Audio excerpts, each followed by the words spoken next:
Olá pessoal, bem-vindos a mais um Biblioteca Submersa, mais um episódio, né, do podcast da Rafus Press. Podcast que ficou um pouco problemático, né, por conta das muitos compromissos. Nós temos uma campanha. Eu, aliás, peço encarecidamente que vocês, né, os nossos ouvintes, deem uma olhada na campanha. Se possível, colaborem. É uma campanha muito, digamos assim, que deu bastante trabalho. Nosso objetivo é realmente trazer um material de qualidade e diferenciado, né, para o leitor brasileiro, um material de autores, né, muitas vezes não tão conhecidos, mas que merecem, né, esse destaque, como Vernon Lee e Gabriel D'Annunzio. Por conta dos inúmeros vídeos, né, da live que a gente fez, a primeira, né, do nosso canal, acabamos não, né, fazendo mais vídeos. Também temos agora as vinhetas hermenêuticas, né, que também são aqui do canal, mas os vídeos regulares acabou não sendo possível trazer. Também teve feriado e tudo mais, né? Por isso a gente vai trazer aqui uma resenha que talvez seja um pouco breve, que é a resenha justamente do livro Alone in Berlin, né? No original, que a tradução e a edição é da Penguin Books, em inglês, né? No original, Jeder stirbt für sich allein, né?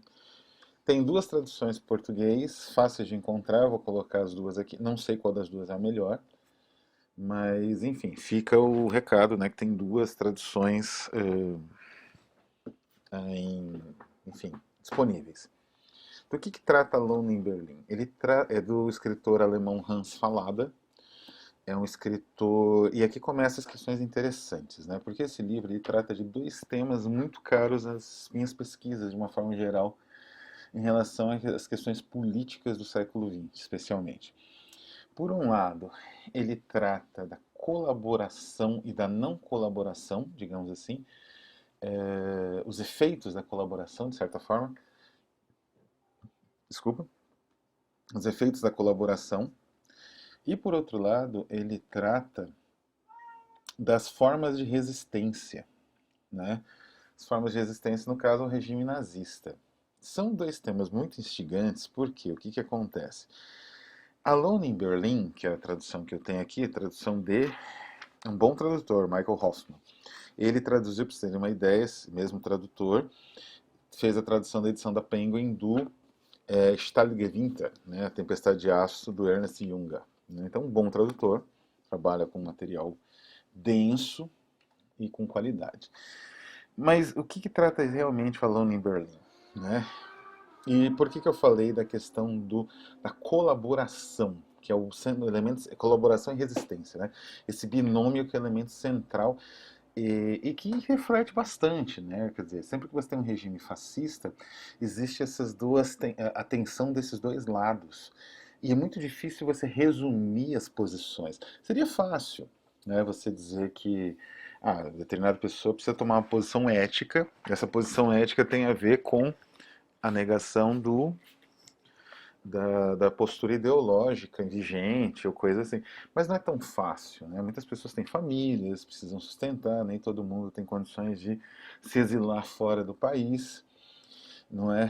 Por outro lado, essas pessoas elas temem pela própria vida, evidentemente, né? Num regime autoritário, a possibilidade de você perder a vida e ser morto ali por nada é grande, né? Meu sogro falecido, ele era operário, um torneiro mecânico de primeira categoria. E ele contava que durante as jornadas, né, que às vezes ele tinha que trabalhar até bem tarde, por, por um salário, não grandes coisas, né, que é usual no Brasil, e quando ele retornava, muitas vezes mais tarde, né, por conta do trabalho, esgotadíssimo, ele era parado pelos policiais ou pelo exército, muitas vezes era o exército, né, que jogava a marmita dele no chão, etc., apenas para ele pegar, né, assim como um ato de humilhação do trabalhador. Então, Nem todo mundo pode se exilar, nem todo mundo concorda, mas nem todo mundo tem a possibilidade de ter uma resistência, digamos assim, direta, sem que isso arrisque a própria vida e a vida da sua família, dos seus filhos e tudo mais. Então é um gnômio complicado, muitas vezes, que nós vivemos na pele nos dias de hoje com o novo regime militar, né, que está aí vigente. O Alan in Berlin traz isso de uma forma interessante, porque essa questão que é central na trama do romance, que eu já vou falar um pouco, ela se desdobra na vida do próprio Hans Fallada, que eu também vou falar um pouco, de uma forma que é muito, muito complexa, né? O que acontece a Alana em Berlim? Ele trata da história dos Quengels, né, que é uma família de operários, justamente, e que começa a sentir vontade de, assim, a perceber a desgraça que é ter os nazistas no poder. Não fala exatamente qual a postura deles antes, parece uma família apolítica, né, que mora num lugar pobre, num distrito, né, num bairro operário pobre.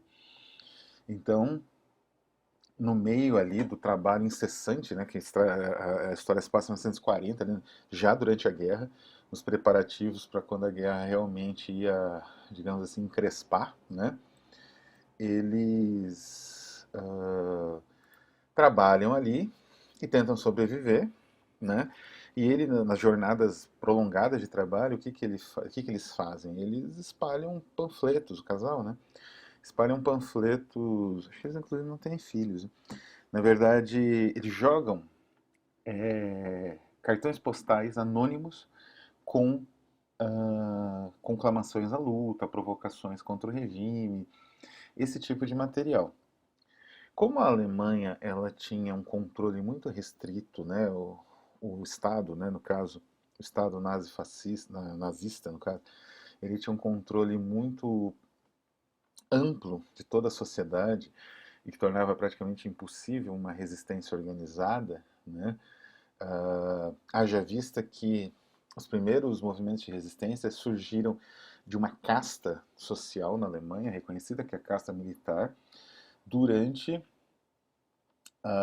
por assim dizer, a percepção, né, durante as campanhas, principalmente na Rússia, e a percepção que o regime nazista não teria condições de ganhar aquela guerra. Ele enfiou o país numa nova guerra mundial inútil, que ia resultar só em destruição e morte. E perda, evidentemente, dos privilégios, que era o que mais complicava a vida ali dos generais, dos Junkers, né, que eram essa, os membros dessa casta de militares da sociedade alemã. Então, esses militares organizaram um atentado levado a cabo por um oficial, Stauffenberg, né, que é famoso, tem vários filmes, até com Tom Cruise, a respeito dessa tentativa de atentado a Hitler, a vida de Hitler, né, na Toca do Lobo, mas, ou, por outro lado, uma organização juvenil de cristãos que tentou, de certa forma, uma resistência mais ou menos clandestina, que é a Rosa Branca, eram movimentos muito, muito restritos, ligados a grupos específicos, que seriam os católicos cristãos, né? No caso da Rosa Branca, e os militares, no caso da conspiração dos generais, dos oficiais, e não resultou em nada, no fim das contas, né? Mesmo com a guerra no auge, e no auge já apontando o declínio da Alemanha nazista, né? Então, para vários historiadores, é terrível tentar entender como que o regime hitlerista foi tão longevo e suportou o peso, né, digamos assim, de pressões internas e externas que, por exemplo, o Mussolini, né, o fascismo, que era até mais antigo, não conseguiu resistir. Não conseguiu. Então, o nazismo resistiu praticamente até a queda de Berlim, até a morte realmente do Hitler e a tomada da capital, né? Pois bem, o, o que acontece a partir do trabalho, né, de subversão desse casal dos Quengels, que existiu mesmo. Esse casal existiu mesmo. Depois, quando eu falar da vida do Hans Fallada, eu vou falar um pouco da escolha desse tema, né? O que acontece? Um chefe da SS, ou melhor, desculpa, da Gestapo, ele é um policial, na verdade, da Gestapo, o inspetor Eskerik, eu acho que é assim que se fala o nome dele. Ele, como que é viciado em morfina, igual o autor, aliás, um traço autobiográfico, ele começa a investigar, né? E aí ele vai descobrindo, né, o que aconteceu exatamente. Mas essa investigação, ao mesmo tempo, ela é muito interessante porque ela revela um pouco da própria sociedade alemã naquele período, o pensamento dessa sociedade, a maneira como essa sociedade reagia ao regime autoritário e a maneira como essa sociedade se organizava em torno do culto, né, do Hitler e da manutenção desse regime autoritário. Então, o investigador é como se ele tivesse uma compreensão mais ampla dessa sociedade, exatamente por estar ali chafurdando, vamos dizer assim, no crime, né? E nesse caso não é crime, é expressão de uma opinião, mas numa sociedade autoritária é crime. E é muito interessante esse processo investigativo que acontece a partir do capítulo chama justamente Gestapo, né? Já do primeiro capítulo, na primeira parte, na verdade, já tem bastante disso. Mas na parte 2, na parte 3, as coisas vão meio que se definindo contra, né? Vão conseguindo provas e tal contra o casal e fechando o cerco, né? E é cada vez mais interessante isso, né? Como o pensamento autoritário ele vai condensando criminalidade com opinião diferente. E como esse inspetor vai percebendo essa podridão, né? Ele faz como se fosse uma espécie de radiografia. E ele tem uma posição privilegiada porque ele consegue perceber essas contradições da sociedade. É interessante esse processo porque para o leitor ele vai lembrar muito algo semelhante que acontece na HQ do Alan Moore, David Lloyd, V de Vingança. Porque lá também você tem um inspetor que tem uma visão privilegiada de uma sociedade mais ou menos apodrecida, né? Que é a sociedade autoritária fascista da distopia que o Moore criou para a Inglaterra ali dos anos 90, seria dos anos 2000, né? Virado do século 21. Então, assim, é um processo, é o que é o Finch, né? O Eskerich, ele tem um posicionamento semelhante ao Finch do V de Vingança. Então ele é um homem do sistema, ele é um homem da Gestapo, ou seja, ele é um sujeito que está ali naquela posição por conta do jogo do regime, embora ele fosse já policial antes, né? Existe essa, digamos assim, esse cuidado na construção psicológica e biográfica do personagem, mas mesmo ele, de certa forma, não tendo sido expurgado, né, não tendo um posicionamento político claro, ele percebe a podridão no regime. Né? Então, a investigação, isso é muito, muito inteligente. Eu não duvido nem, não tenho, não sei exatamente se isso aconteceu, mas eu acredito que talvez Alan Moore ou David Lloyd tenha pelo menos ouvido falar desse livro, que ele já tinha sido traduzido, ele é de 47, né? Já tinha sido traduzido para o inglês, né, em outras versões. Essa é uma tradução nova da Penguin. Então, porque é o mesmo uso desse recurso narrativo do investigador para radiografar toda a sociedade, porque ele tem acesso, de certa forma, a toda a estrutura contraditória e complexa da sociedade. E isso chega a um ponto que ele praticamente desvenda, né, a podridão dessa sociedade, embora ele seja impotente, mais ou menos como o próprio Finch, embora no caso do V de Vingança o Finch opte por trilhar o caminho da anarquia como o único caminho possível. Né? Aqui não existe essa opção. A radiografia termina com a percepção dessa impotente da podridão da sociedade, embora haja vários, digamos assim, plot twists, né? É uma narrativa policial muito bem urdida, brilhante em certos pontos, assim, né? A inteligência da construção desse tipo de narrativa e a tensão estabelecida em mais de 400 páginas, né? A minha edição aqui tem tem 500 e tantas, em mais de 400 páginas a tensão é ininterrupta, você não para de ler quando não chega a última página, né? E aí a gente, como eu falei, essa tensão e essa radiografia, ela espelha a própria posição do Hans Fallada. E quem é Hans Fallada, né? Ele era um escritor que surgiu no período da chamada Nova Objetividade, que era um período de politização das lutas, né, na Alemanha, no final dos anos 30, 20, 30. Ele escreveu um romance muito, muito famoso, né, célebre lá na Alemanha, romance de cunho social, nítida inspiração dos grandes realistas do século XIX. Ele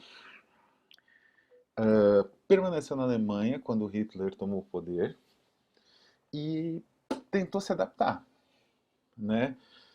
Os livros mais famosos dele, ele purgou das menções, igual vários autores dessa chamada nova objetividade, que se adaptaram muito bem ao novo regime, como Eric Kastner, né? Ah, então ele purgou algumas críticas que ele fazia às SA, ao Hitler e tal, nos romances anteriores, e ficou um romance social de um alemão perseguido, desempregado, perseguido pela sociedade, que se encaixava em qualquer ideologia, né, tanto de esquerda quanto mais de direita, inclusive. Mesmo assim, ele não foi, era um autor considerado decadente, não era muito bem aprovado, né, pelo Völkischer Beobachter, né, que era o jornal mais importante dos meios do partido. Eu, se não me engano, ele nunca foi do partido também. E, enfim, acabou o vício dele na morfina, embora fosse algo que ele compartilhasse com o Göring, grande asa e herói da aviação alemã e chefe da Luftwaffe, né, da aviação de guerra nazista. O Göring fazendo sigilo, ele não. Então ele acabou sofrendo um pouco como o Bulgakov, né, que também era Mikhail Bulgakov, também era viciado em morfina. Acontece que terminou a guerra, ele passou por um processo de desnazificação, como todo intelectual alemão que tinha alguma relação com o regime. Mas ele estava muito. Nesse processo ele escreveu o Alone in Berlin, né, Morrer Sozinho em Berlim, seria acho que o título, né?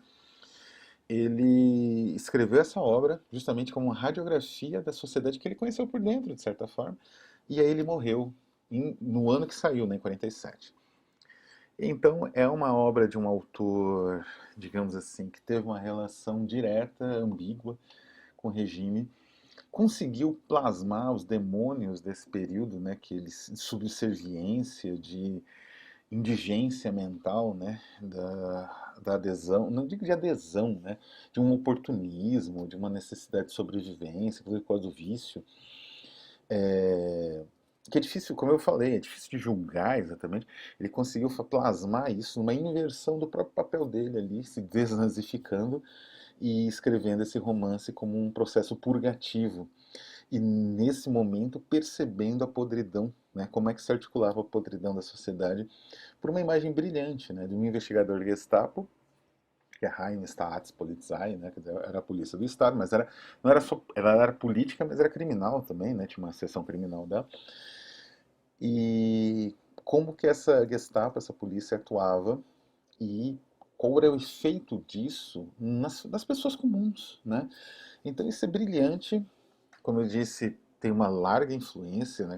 É um thriller muito bem escrito, vai ter muita influência na literatura e no cinema alemão do pós-guerra, desse processo de reflexão e de tentativa de entendimento do próprio passado, não é? Vai ter, como eu disse, uma influência indireta no V de Vingança, em certas narrativas com um tom policial e político, já do século XX e XXI, né? Em quadrinhos, em várias mídias, cinema, quadrinhos, como o caso do V de Vingança, literatura também. Então, é uma obra crucial. Saiu no Brasil, como eu disse, em duas traduções. Vou deixar o link das duas, da editora das duas. Uma é da Carambai, outra eu não sei qual é a editora, não lembro agora. Mas eu recomendo, corram atrás e busquem. Então é isso, vou ficando por aqui. Um abraço e até a próxima.